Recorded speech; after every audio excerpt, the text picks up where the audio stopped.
Hello students आज आमे एही क्लास रे जानिबा क्लासिफिकेशन ऑफ कंप्यूटर कंप्यूटर वर्गीकरण बा श्रेणीकरण कहले आमे कोन बुझिबा एवं कंप्यूटर को केते भाग रे श्रेणीकरण बा वर्गीकरण करायछि चलंतु जानिबा।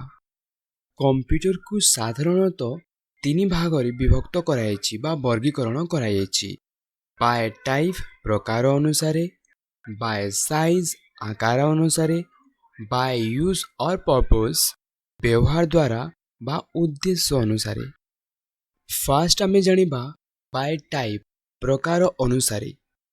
बाय टाइप प्रकार अनुसारे मध्य तीन भाग रे विभक्त करायछि से गुडी कहला एनालॉग कंप्यूटर, डिजिटल कंप्यूटर एवं हाइब्रिड कंप्यूटर। एनालॉग कंप्यूटर कहले आमे कोन बुझिबा एवं किभरि भाव रे कार्य करिथाय चलो जानिबा। एनालॉग कंप्यूटर हेउची एक एपरि उपकरण जहा क्रमागत संकेत गुडी को व्यवहार करी कार्य करिथाय।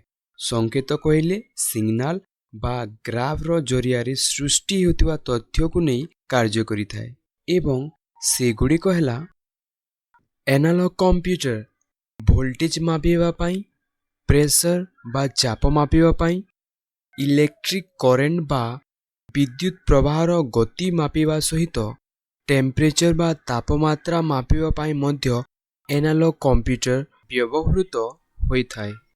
एही समस्त क्षेत्र रे एनालॉग कंप्यूटर रो व्यवहार होइथाय एवं एहा व्यतीत टेक्नोलॉजी रिसर्च एवं इंजीनियरिंग क्षेत्र रे मध्य एनालॉग कंप्यूटर रो व्यवहार होइथाय।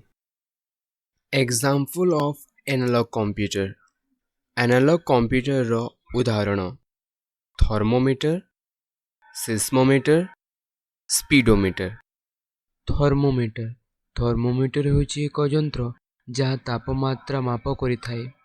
थर्मोमीटर डॉक्टर मानक द्वारा व्यवहृत होउथवा एक यंत्र जहा द्वारा आम मानक शरीर मध्य रे केते परिमाण रे तापमात्रा बा ज्वर हेउची जानिबा पई व्यवहृत करिथांती।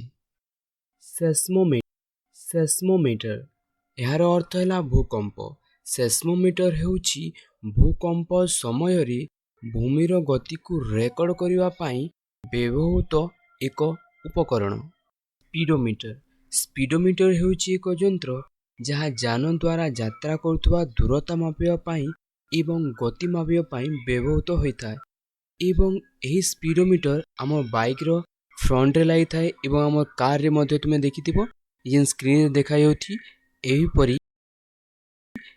परी मीटर लाई थाए एहा को कहा जाय स्पीडोमीटर। नेक्स्ट क्लास रे आमे जानिबा डिजिटल कंप्यूटर काहा को कहा जाय।